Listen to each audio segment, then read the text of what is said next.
E aí, maravilhosos! Começaremos hoje a aula de respiratório comparado de vertebrados. Tudo bem, tio? Já demos a aula de respiratório humano. No respiratório humano, vimos a respiração pulmonar diafragmal com o diafragma, que é tipo de mamífero, certo, tio? Aí avançamos para transporte de gases, né? Em seguida, respiratório comparado de invertebrados e hoje respiratório comparado de vertebrados. Vamos lá, então? Bora começar com os peixes, tio. Na escala evolutiva, peixes, anfíbios, répteis, aves e mamíferos, tranquilo? Os peixes vão subdividi-los em condrícteos, os cartilaginosos, e osteícteos, né, os ósseos. Os condrícteos cartilaginosos têm uma respiração muito peculiar, porque no caso deles, eles têm o acesso oral pela boca, a água entra pela boca do animal, tudo bem, tio? E sai pelas fendas branquiais laterais. Aquelas fendas que você vê no desenhozinho do tubarão, quando desenha um tubarão, lateralmente faz aquelas fendas branquiais, certo, tio? Os peixes condrícteos têm de 5 a 7 pares de arcos branquiais, né? 5 de um lado, 5 do outro, então 5 a 7 pares de arcos. Cada par desse vai ter o seu suporte de brânquias. Então a respiração dos peixes é a respiração do tipo branquial. E aqui está um ponto que a gente tem que relembrar. Respirar na água é mais difícil que respirar no ar, tio. Lembre que o oxigênio ele se difunde no ar 8.000 vezes mais rápido do que se difunde na água. Então na água a difusão é bem mais lenta, tudo bem? A água é 800 vezes mais viscosa que o ar e 50 vezes mais densa que o ar. Então nesse caso é mais difícil respirar na água que respirar no ar, obviamente. Eu comentei uma vez com vocês, vou repetir com muito carinho, uma água bem movimentada, uma água bem aerada, uma água bem oxigenada tem 10 ml de oxigênio por litro de água. Enquanto que um ar fresco chega a ter 200 ml, 230 ml de oxigênio por litro de ar fresco. Então é muito mais fácil respirar no ar que na água. Então os animais que usam brânquias têm que se virar para obter o máximo de pressão parcial de O2, né? Do lado ambiental, entendeu, tio? É necessário que o animal que respira por brânquias mantenha a face ambiental da troca gasosa com mais oxigênio que a face sanguínea, para que essa diferença de concentração de O2 garanta a perfusão do oxigênio do meio mais concentrado, que é o meio, para o menos concentrado que é o sangue. Sacou, tio? Lembrando, né, que no sangue dos peixes, não importa se é condrícteo ou osteícteo, a circulação é fechada, né? Circula sempre em vasos e tem pigmento respiratório associado às células sanguíneas hemácias nucleadas. Tudo bem, tio?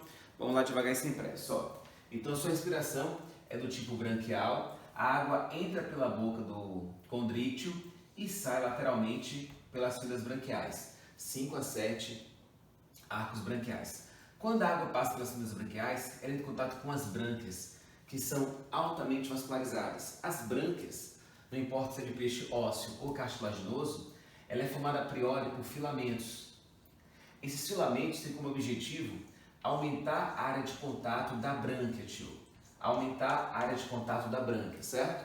Se você pegar um filamento desse e ampliar, você vai sacar que esse filamento, deixa eu ampliar de onde aqui? Bora ampliar aqui esse filamento. Tem espaço aqui para te ampliar esse filamento. Bora ampliar aqui. Se você amplia um filamento desse, vai perceber que no filamento tem destacamentos, dobras. Essas dobras são as lâminas ou lamelas branquiais, né? A água passa entre uma lamela e outra dessa. Qual o objetivo dos filamentos e das lamelas? Aumentar a área de contato das brânquias em contato com a água. Para aumentar a área de contato e assim otimizar a difusão. Sacou, tio? Você tem uma ideia como essas lamelas são tão finas? A água está distante do vaso sanguíneo mais próximo 1 micrômetro, 2 micrômetros no máximo. Se você pegar uma lamela dessa e ampliar, você vai perceber que essa lamela ela tem vasos sanguíneos que são os capilares. E dentro desses vasos tem as hemácias, tio, para transporte de oxigênio. Entre o vaso sanguíneo capilar, a lamela e a água no seu entorno, que passa pela brânquia, você tem de 1 a 2 micrômetros no máximo. E aprendemos em outras aulas que quanto menor a distância entre os meios, maior é a difusão. lembra do Leadfic? Então, se eu tenho uma diferença de concentração na distância menor, eu tenho uma difusão otimizada. É o que acontece nas brânquias, né? Essa respiração branquial você vai encontrar tanto em peixes condríteos, cartilaginosos, quanto em peixes osteícteo. Mas no caso do osteícteo, ele tem uma estratégia curiosa. Ele abre a boca, ele põe a água para dentro da boca, baixando o assoalho da boca, baixando o piso da boca, certo? Assim que a água entra na boca, ele fecha a boca, ok, tio?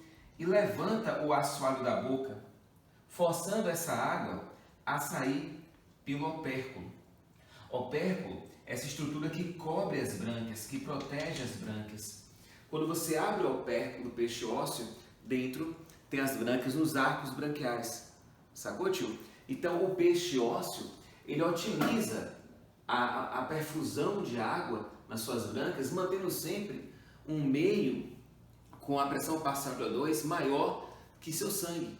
Sacou, tio? Mesmo o peixe ósseo paradinho, ele consegue estendendo para baixo e para cima o seu assoalho bucal, garante uma diferença de pressão na boca, que faz com que a água entre na boca e forçadamente passe pelo opérculo, pelas brânquias.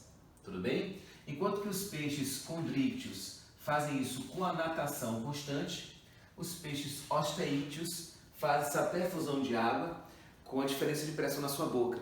Então ele baixa o assoalho da boca, abre a boca, a água entra na boca. Ele fecha a boca, levanta o assoalho da boca e com esse menor volume, menor pressão, a água sai pelos opérculos, passando forçadamente pelas brânquias. É quando a água passa nas brânquias que a gente vai encontrar uma característica incrível dos peixes, né? Que ele forçosamente ele faz com que a água passe nas brânquias no sentido oposto da corrente sanguínea. Sacou, tio? Levanta o link que eu vou lhe mostrar. Ó.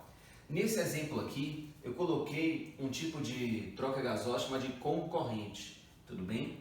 Então aqui vai ser a concorrente. Tudo bem? E esse aqui de baixo vai ser a contracorrente. Tudo bem?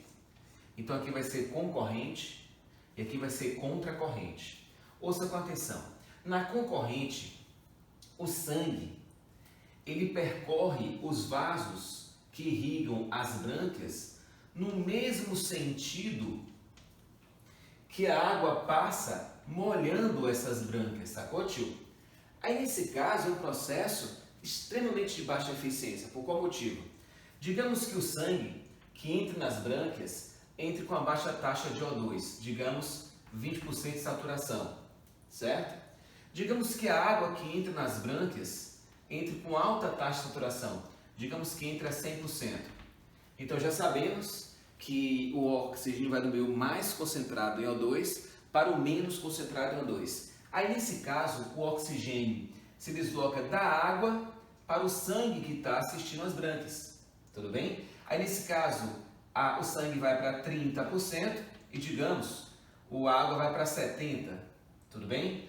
Aí o sangue vai para 40% de O2 e aqui vai para 60%.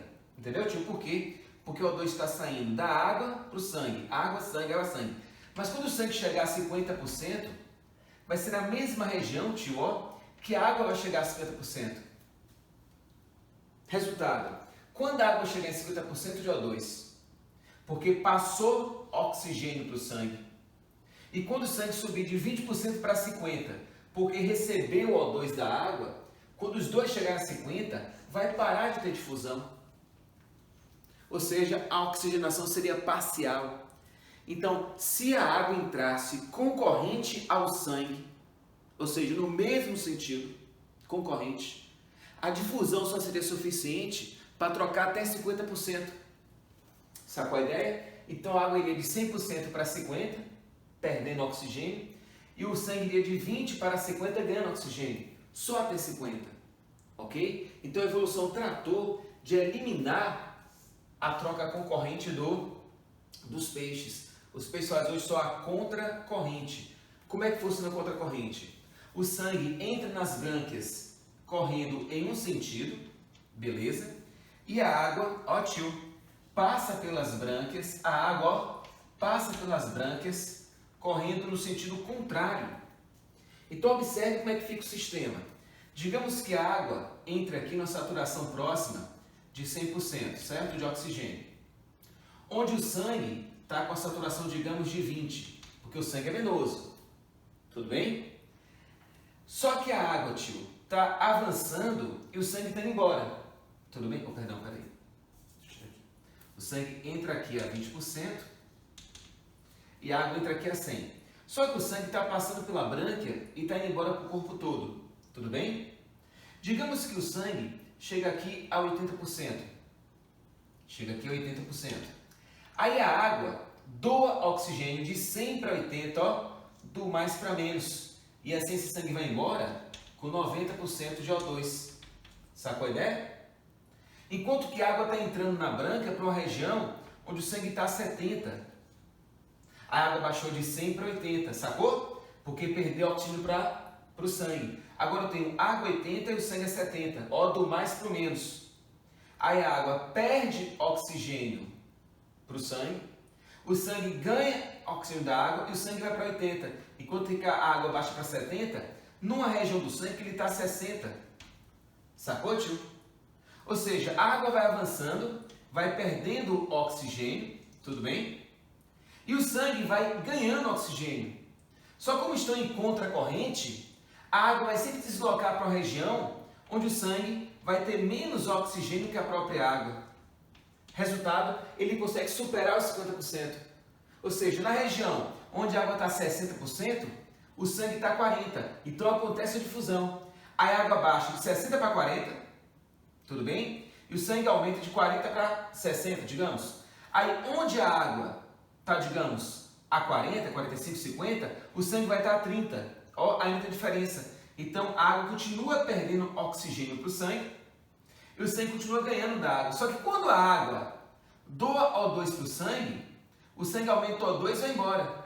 Enquanto a água diminui de 50 para 40, numa região onde o sangue está a 20. Então a água continua perdendo oxigênio para o sangue. A água baixa para 20 na região que o sangue está a 10. Sacou, tio? Ou seja, devido à contracorrente, o deslocamento de O2 do mais para o menos concentrado consegue superar os 50%. Aí o sangue consegue sair da brânquia com a saturação de 80%, 90%, sacou, tio? E não de 50% como seria na concorrente. Então o peixe conseguiu, pelo processo evolutivo de adaptação ao meio, né, tornar mais apto o sistema de troca de gases na água por contracorrente. Então sempre a água vai entrar de um lado supersaturado em O2, do lado oposto vai entrar o sangue com menor saturação de O2, e como é contracorrente, à medida que a água vai diminuindo a saturação de O2, ela diminui em direção à região da brânquia que o sangue já tem a menor saturação, sacou? Então mantém essa diferença de concentração, superando os 50%, que seria com contracorrente, que foi eliminado pela seleção natural. Sacou, tio? Tudo bem até aqui? E para fechar esse paranoia, ainda temos os peixes dipnóicos. São peixes com pouquíssimas espécies, alguns não estudados ainda. São peixes que têm um pulmão. Esse pulmão do peixe é uma bolsa vascularizada, que ela pode ser auxiliar à respiração branquial, ou em alguns peixes africanos pode ser a única respiração. São os peixes pulmonados. Aí nesse caso, seu pulmão é um pulmão saculiforme, tudo bem? Na região dorsal, que ele vai usar a semelhança do pulmão dos anfíbios, répteis, mamíferos. Só que tem uma particularidade. No caso dos peixes dipnóicos, o seu pulmão, suas narinas se abrem para dentro da cavidade bucal, da cavidade oral. Então, tem essa particularidade que dá ao peixe dipnóico essa característica muito especial de respiração pulmonar. Há uma linha evolutiva, de ideia evolutiva, de que os peixes dipnóicos deram origem aos tetrápodes modernos. Sacou, tio?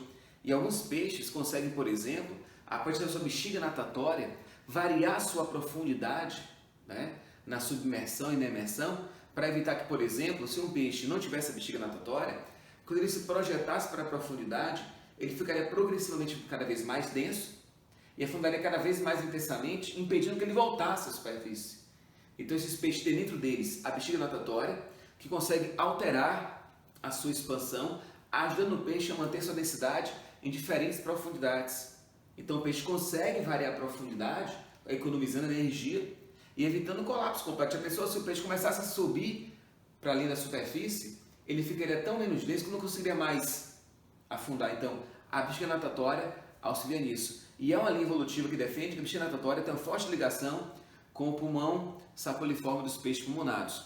Então, peixes, tio, faz a respiração branquial, contracorrente. Essa branca é subdividida em filamentos em lamelas. Entre uma lamela e outra, passa água em contracorrente para otimizar essa troca gasosa, tudo bem, tio? Essas lamelas estão vascularizadas com capilares e cada capilar está distante de uma lamela e da água que o cerca, que está no seu entorno, mais ou menos 1 a 2 micrômetros. Menor distância, maior difusão. Fechou? Bora adiante? Então vou agora para anfíbios, tio. Os anfíbios são muito peculiares porque os anfíbios eles têm desenvolvimento indireto. Sua fase larval é aquática, né? E sua fase adulta é terrestre. Cuidado que até de anfíbios, anfi 2, biovida, 2 vidas, não quer dizer que ele vive na água e na terra, viu tio? Cuidado. Vive uma fase na água e outra fase na terra. Uma fase larval e uma fase adulta. Quase sempre a fase larval, ela é branquial, ela tem brânquias. E são brânquias com um papel semelhante ao que teria nos peixinhos, certo? Então, por exemplo, o girino tem respiração branquial. A fase larval tem respiração branquial, né? Alguns anfíbios aquáticos podem ter brâncas externas. Tudo bem, tio? Fazendo papel de brâncas, que é troca gasosa. Mas a maioria esmagadora dos anfíbios, em especial os exemplos mais compíscuos, que são rãs, pererecas e sapos, a respiração adulta é pulmonar. O seu pulmão é um pulmão saculiforme, né? É um pulmão que está associado à sua ascensão de ar, tudo bem? Só que dentro dele tem poucas dobras, tem poucas membranas de contato, sacou? É um pulmão não alveolar, a superfície interna é pequena, por esse motivo que há necessidade do auxílio da troca cutânea, né? Então temos o animal, o anfíbio, que além de ter uma respiração pulmonar saculiforme de baixa eficiência, ainda tem um coração tricavitário, onde o sangue venoso arterial pode se misturar no ventrículo. Aí para otimizar não só a respiração pulmonar, que é de menor eficiência, e compensar um pouco a mistura do sangue venoso arterial no ventrículo único, ele tem a respiração cutânea. A respiração cutânea dos anfíbios depende da superfície da pele ser úmida, para otimizar a difusão. Tudo bem, tio? Está em relação entre a fase adulta dos anfíbios, né, e o ambiente úmido, para manter a pele sempre úmida e otimizar a troca de gases. Se porventura a pele do anfíbio ficar mais ressecada, ele não consegue fazer de maneira tão otimizada essa troca de gases. Tranquilo? A respiração cutânea aqui no caso, tio, cutânea, é uma respiração auxiliar, tudo bem? E ela é do tipo indireta. Vai da cutânea para os vasos sanguíneos, certo? Para só depois assistir o organismo inteiro. Não é direta, não vai da cutânea para as células de consumo, entendeu? Vai da cutânea para os vasos sanguíneos, que a circulação aqui de anfíbios é fechada, para só depois assistir os órgãos internos. Então, os anfíbios, ele tem os dois pulmõezinhos saculiformes, né, de baixa eficiência, não tem diafragma, ele consegue pelo processo de deglutição, né, explorando o ar sólido da boca, aumentar ou reduzir a pressão interna, se garantir que o ar entre e sai dos seus pulmões. Como ele tem que fazer o ar entrar primeiro nos pulmões, fazer a troca de gás e depois sair, chama de respiração tidal. Respiração tidal. Respiração tidal é aquela respiração que você tem que esperar o ar entrar, trocar e depois sair, né? Essa ventilação tidal entra e sai em um ciclo, sacou, tio? Não é contínuo, não. Então temos a respiração pulmonar na fase adulta, a respiração branquial na fase larval. As duas são auxiliadas pela cutânea. Essa cutânea ela é indireta, né? Vai da pele para o sangue e do sangue para o organismo inteiro. Tudo bem, tio? A respiração pulmonar é de baixa eficiência porque os pulmões têm pequena superfície interna, né? São pulmões saculiformes, é por esse motivo que ele é auxiliado pela cutânea. Ele tem respiração tidal, isso quer dizer que o ar entra, troca, depois sai para poder entrar de novo, sacou, tio? Então ele vai alternando, entra, troca, sai, entra, troca, sai. Então não é um processo contínuo, tranquilo? Então respiração pulmonar sacudiforme, fechou? Bora adiante? Vamos lá então? Répteis. No caso dos répteis, a gente tem algumas particularidades, né? Os répteis invadiram o ambiente terrestre evolutivamente, não por esse motivo sua pele ela é impermeável, né? Sua pele superqueratinizada ela é impermeável, com escamas plaquiformes e tal. Então, os répteis eles têm essa característica da pele ser impermeável. Então, nesse caso, não vai rolar respiração cutânea. Tranquilo, tio? Então, a respiração nesse caso aqui é 100% pulmonar. O pulmão dos répteis, eu vou desenhar só um pulmão aqui, certo? O pulmão dos répteis é um pulmão parenquimatoso, ou seja, já é um pulmão que tem mais extensões laterais, tem mais dobras para a superfície de contato, né? Já com rudimentos de alvéolos. Então já uma adaptação dos pulmões à maior área de troca gasosa. Sacou, tio? Uma maior área de troca gasosa otimizando esse trabalho pulmonar. Então no caso do pulmão dos répteis, que é um pulmão parenquimatoso, já se consegue uma maior área de troca pulmonar, já garantindo a independência em relação à respiração cutânea. Tranquilo? Quais são as particularidades aqui? Na esmagadora maioria dos répteis, você vai encontrar 2 pulmões, certo? Como acontece com a gente, tudo bem? Eles são bilaterais, mas tem 2 pulmões. Então, crocodilianos, né, jacaré, gavial, crocodilo, lagartos, né, os esquamatos, você encontra 2 pulmões. Em algumas serpentes, um dos pulmões ele atrofia e o outro não atrofiado ele se alonga, né, para otimizar o corpo dessa cobra ser mais longilíneo, e quando eventualmente essa cobra faz constricção ou engole a presa maior, isso reduz muito as chances de asfixia. Então pode rolar de algumas serpentes terem um pulmão bem mais alongado e outro atrofiado, tudo bem? Outro detalhe muito curioso acontece com os quelônios, em especial com tartarugas. Os quelônios são tartarugas, jabutis e cágados, tudo bem, tio? O jabuti é o terrestre, o cágado é o aquático ducícola, de água doce, e a tartaruga é o aquático talassocíclo, marinho, de água salgada, certo? No caso das tartarugas, elas podem ter 2 respirações auxiliares. Ela vai ter respiração pulmonar, a principal, ela tem 2 pulmões, tudo bem, tio? Bem perto do seu casco ósseo para a proteção.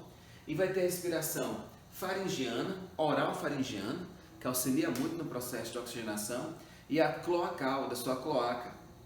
Lá na cloaca vai ter as brânquias cloacais, que vai fazer essa troca gasosa também na cloaca. Cloaca essa que também é usada para reprodução e evacuação e excreção.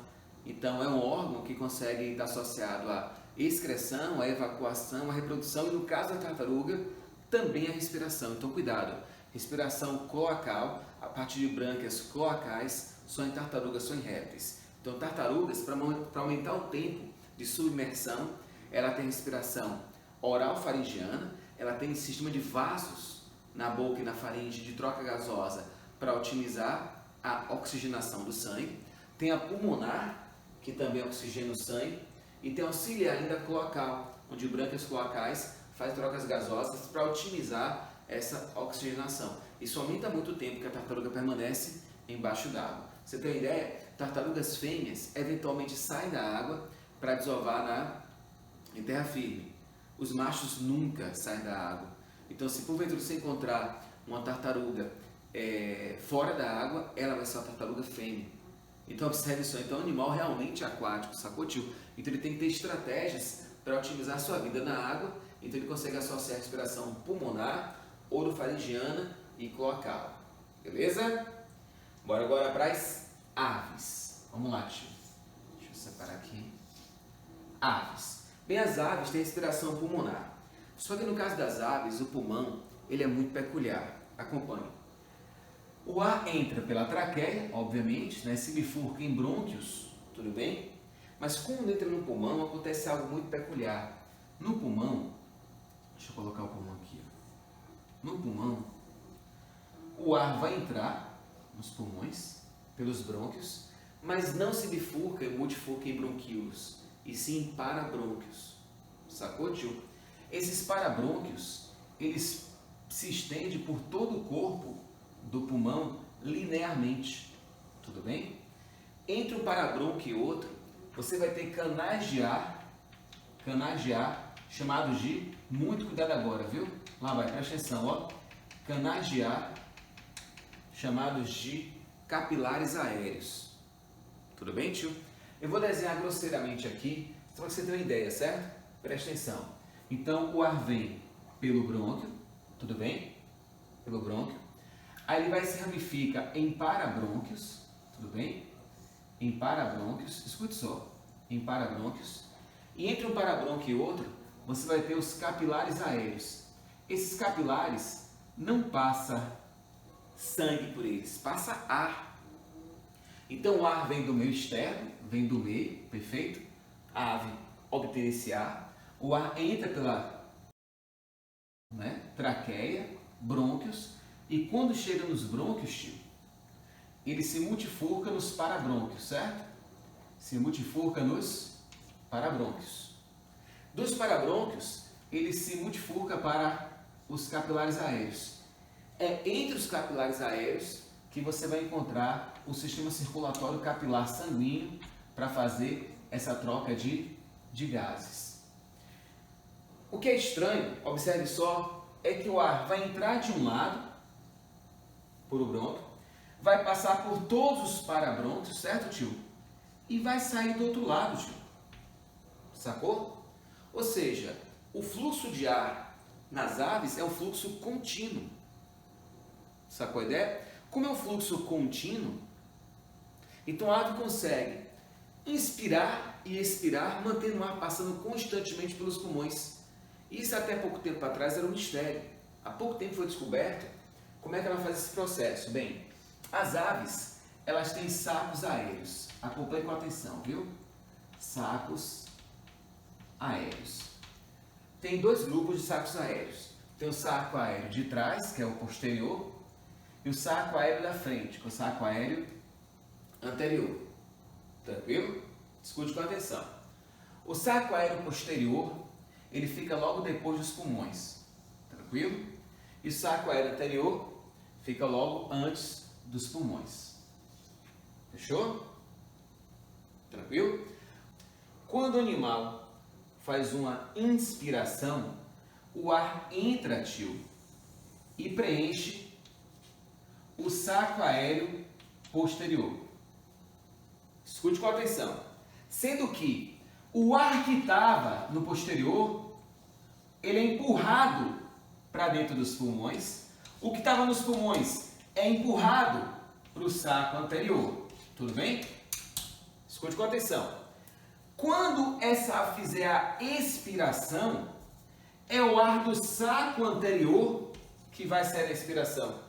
Só que preste atenção, quando esse ar aqui sair pelo processo de expiração, o ar que estava no pulmão preenche o saco anterior e o ar que estava no posterior, que entrou a priori, passa para o pulmão. Sacou a ideia? Ou seja, o ar consegue ficar em fluxo durante a inspiração e durante a expiração.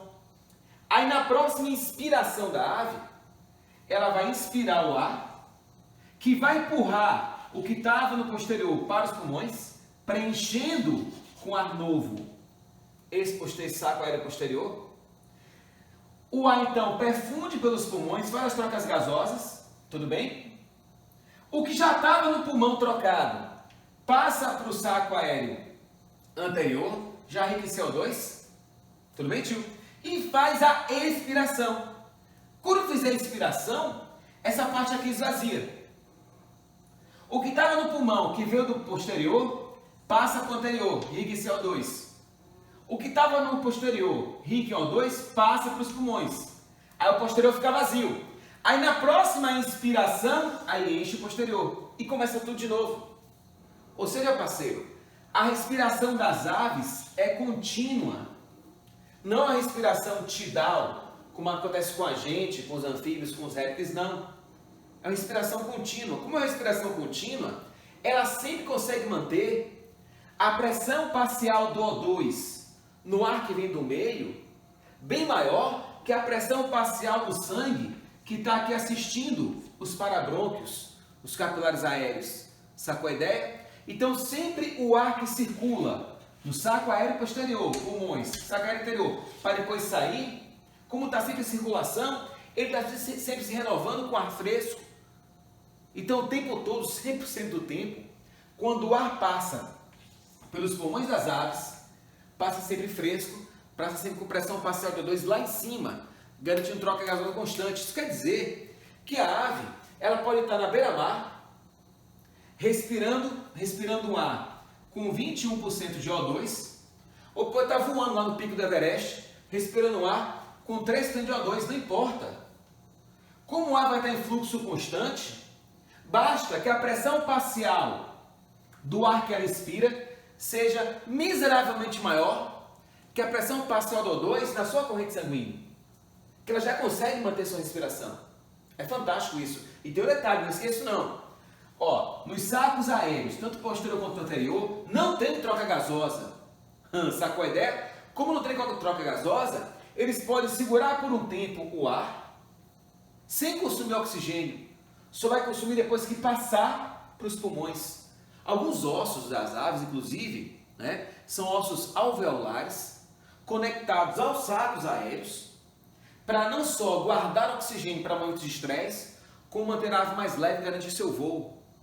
É incrível isso. Algumas aves, se você, não vai fazer isso, claro, é só uma conjectura, se você seccionar a asa da ave, interromper sua respiração aérea, o ar passa a entrar e sair pelo osso que foi seccionado, denunciando que há uma conexão de alguns ossos das aves com os sacos aéreos, otimizando não só a aerodinâmica da ave, como também uma reserva de O2 para o aumento de estresse da ave. Então a ave consegue guardar O2 nos sacos aéreos, consegue guardar O2 nos ossos pneumáticos, nos ossos alveolares, e ainda consegue fazer uma respiração contínua para manter constante troca de gases.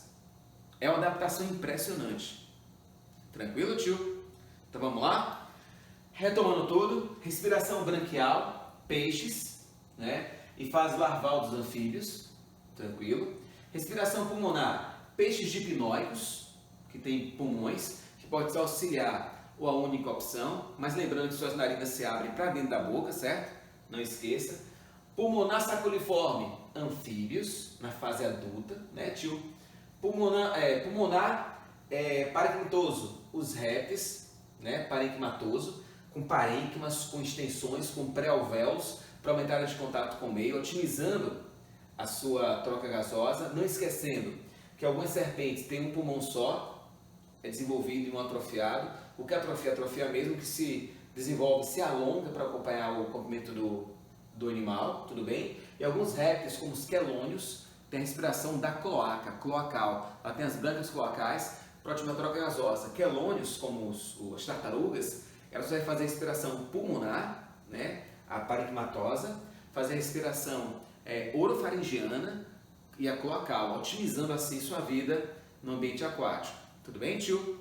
E as aves, com a sua incrível respiração por sacos aéreos, conectados a um pulmão que não tem bronquíolo, não esqueça, o ar vai entrar pela traqueia, vai chegar até os brônquios, no brônquio vai avançar para o pulmão e vai subdividir em parabrônquios. Entre parabrônquio e outro vai ter os capilares aéreos, tudo bem, tio? E no capilar aéreo você vai ter os vasos sanguíneos, que são os capilares vasculares, tudo bem? Após a troca gasosa, o ar passa por saco aéreo anterior, e como o processo é contínuo, sem interrupção, não é tidal, é contínuo, então a PO2 é mantida constantemente. Valeu, amores? Então é isso, é a respiração dos vertebrados. Lembrando que a de mamíferos foi trabalhada na humana, certo, tio? Que é a pulmonar alveolar com diafragma. Espero que tenham gostado, brigadão e até a próxima. Tchau, tchau.